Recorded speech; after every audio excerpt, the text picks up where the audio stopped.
ಮಾವಿನ ಮರವನ್ನು ಕಡಿಯುವವರು ಅಥವಾ ಕೊಂಬೆಯನ್ನು ಮುರಿಯುವವರು ದೊಡ್ಡ ಪಾಪಿಯಾಗುತ್ತಾನೆ.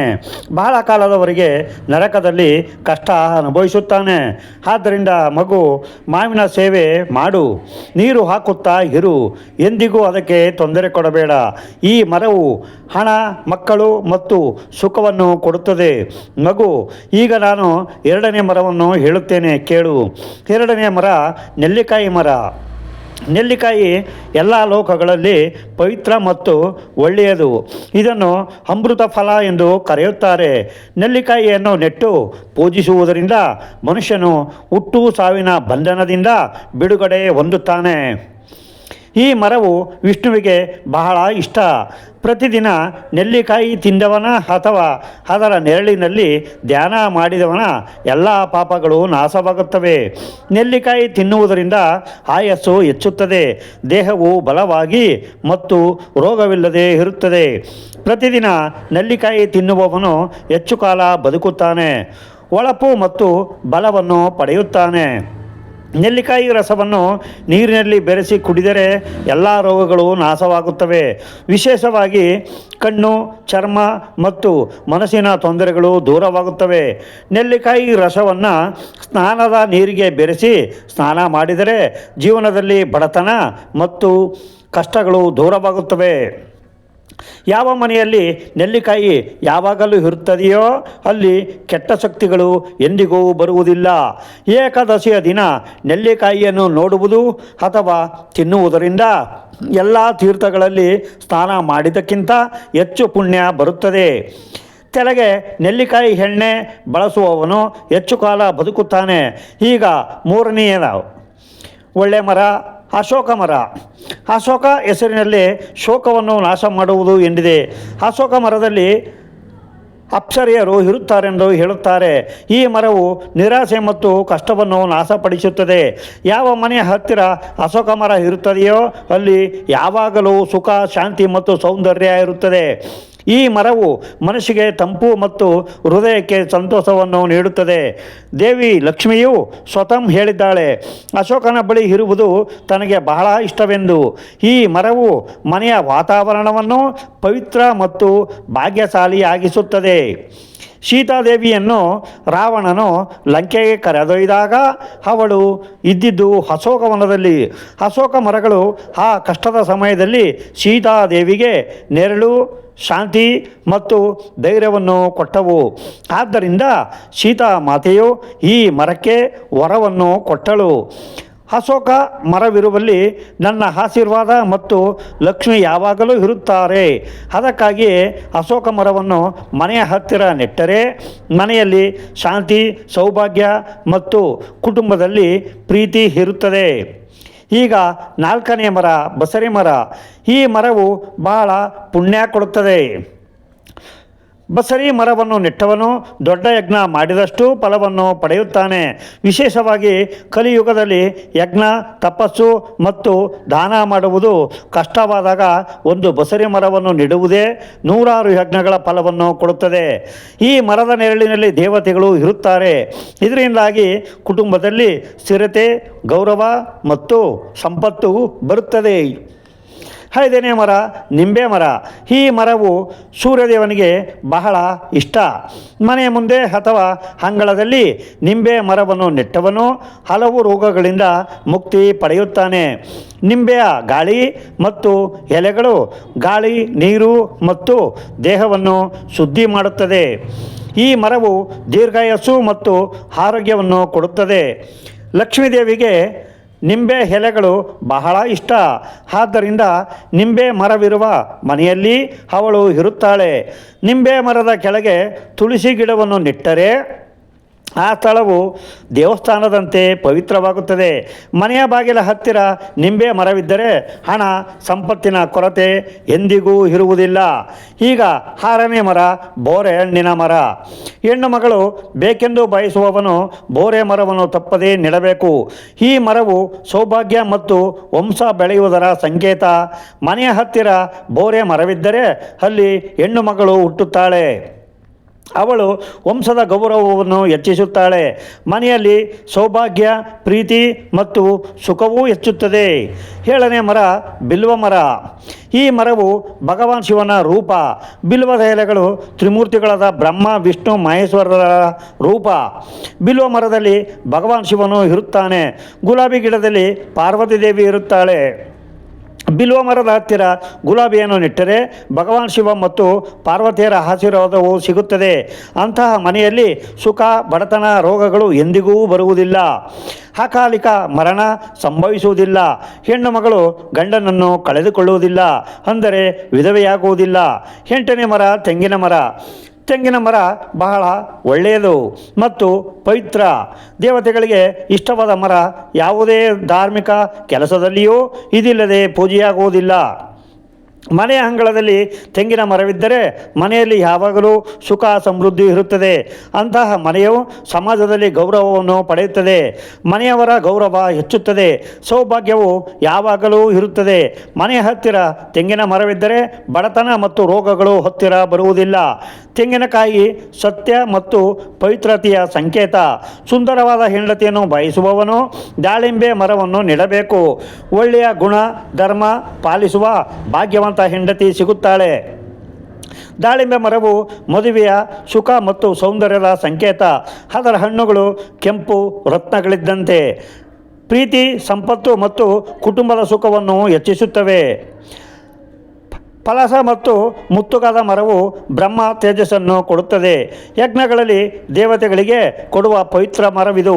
ಇದನ್ನು ನೆಡುವುದರಿಂದ ಮನೆಯಲ್ಲಿ ವಿದ್ಯೆ, ತೇಜಸ್ಸು ಮತ್ತು ದೇವರ ಶಕ್ತಿ ಬರುತ್ತವೆ. ಮುತ್ತುಗದ ಮರ ನೆಡುವುದು ಜ್ಞಾನ ಮತ್ತು ಕೀರ್ತಿಯನ್ನು ಪಡೆಯುವ ಸಾಧನ. ವಂಶ ಬೆಳೆಯಲಿ, ಮಕ್ಕಳು ಬೇಕು ಎನ್ನುವವರು ಅಡಿಕೆ ಮರವನ್ನು ನೆಡಬೇಕು.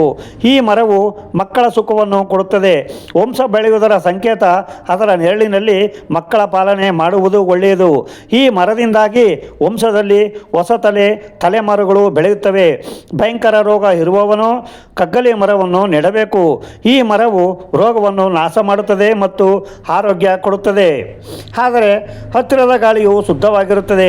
ದೇಹದಲ್ಲಿ ಬಲ ಮತ್ತು ರೋಗ ತಡೆಯುವ ಶಕ್ತಿ ಹೆಚ್ಚುತ್ತದೆ. ಮಲ್ಲಿಗೆ ಗಿಡದಲ್ಲಿ ಗಾಂಧರ್ವರು ಇರುತ್ತಾರೆ. ಈ ಗಿಡವು ಸುಗಂಧ, ಕಳೆ ಮತ್ತು ಸೌಂದರ್ಯದ ಸಂಕೇತ. ಸಂಗೀತ, ನಾಟ್ಯ, ಚಿತ್ರಕಲೆ ಅಥವಾ ಯಾವುದೇ ಕಲೆಗೆ ಸಂಬಂಧಿಸಿದವರು ಈ ಗಿಡವನ್ನು ಮನೆ ಹತ್ತಿರ ನೆಡಬೇಕು.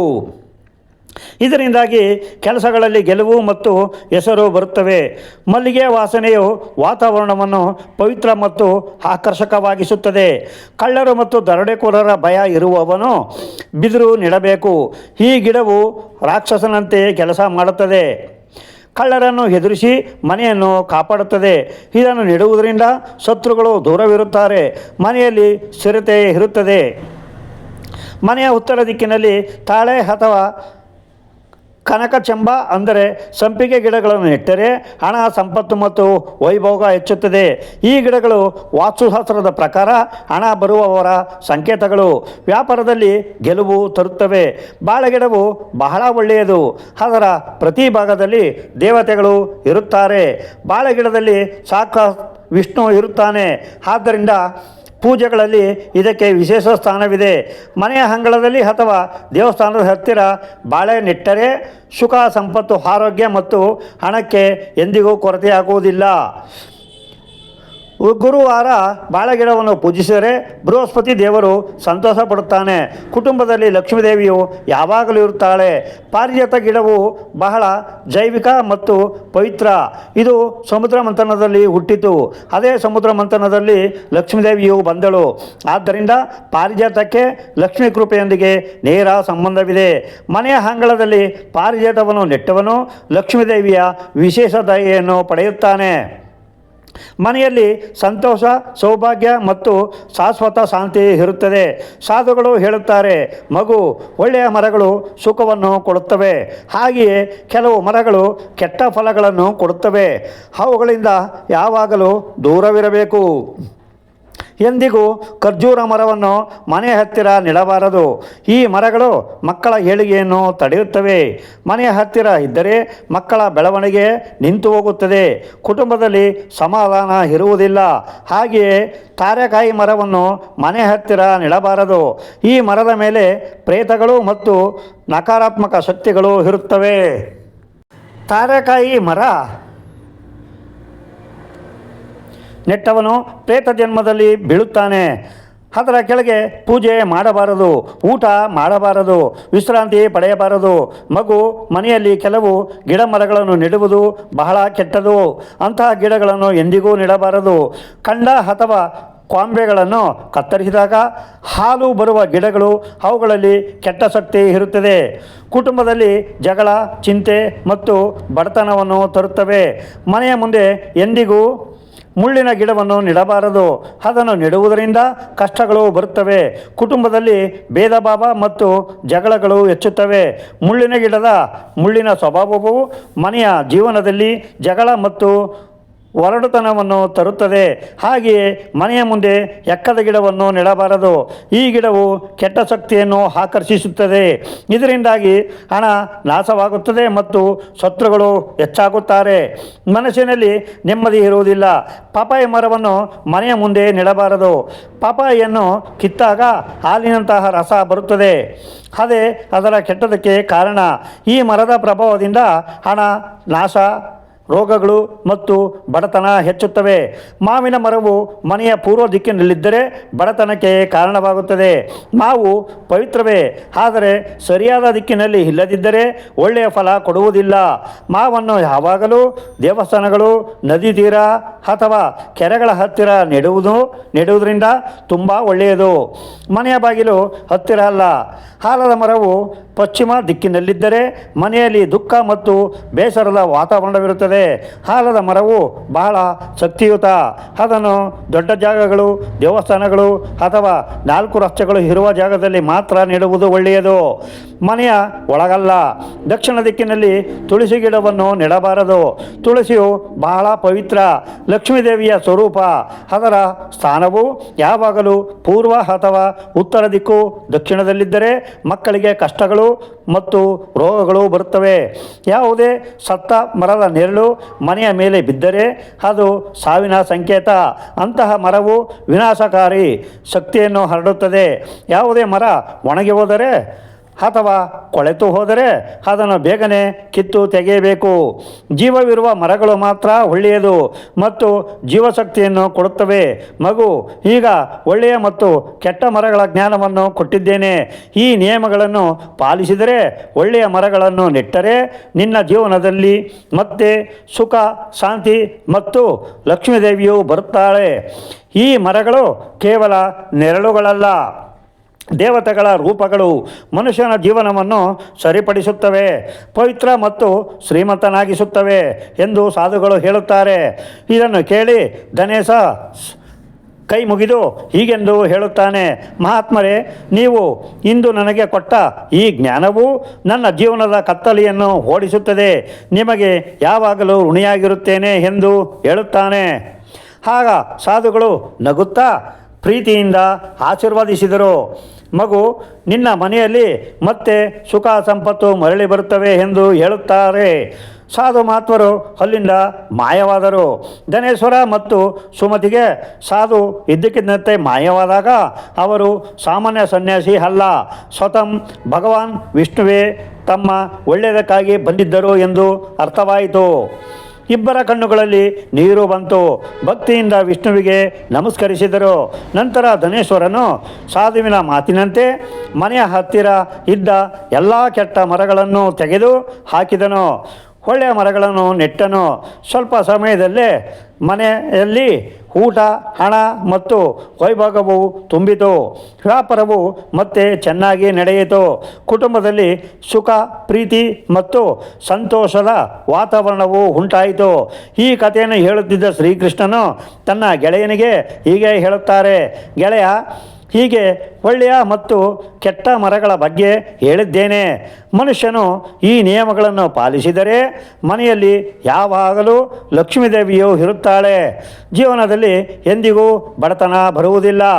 ವೀಕ್ಷಕರೇ, ಈ ವಿಡಿಯೋ ನಿಮಗೆ ಇಷ್ಟವಾಗಿದ್ದರೆ ವಿಡಿಯೋನ ಲೈಕ್ ಮಾಡಿ ಮತ್ತು ಕಾಮೆಂಟಲ್ಲಿ ಜೈ ಶ್ರೀಕೃಷ್ಣ ಎಂದು ಬರೆಯಿರಿ. ಹಾಗೆ ನಮ್ಮ ಚಾನೆಲ್ ಸಬ್ಸ್ಕ್ರೈಬ್ ಮಾಡದ ಮರಿಬೇಡಿ. ಮತ್ತೆ ಸಿಗೋಣ. ನಮಸ್ಕಾರ.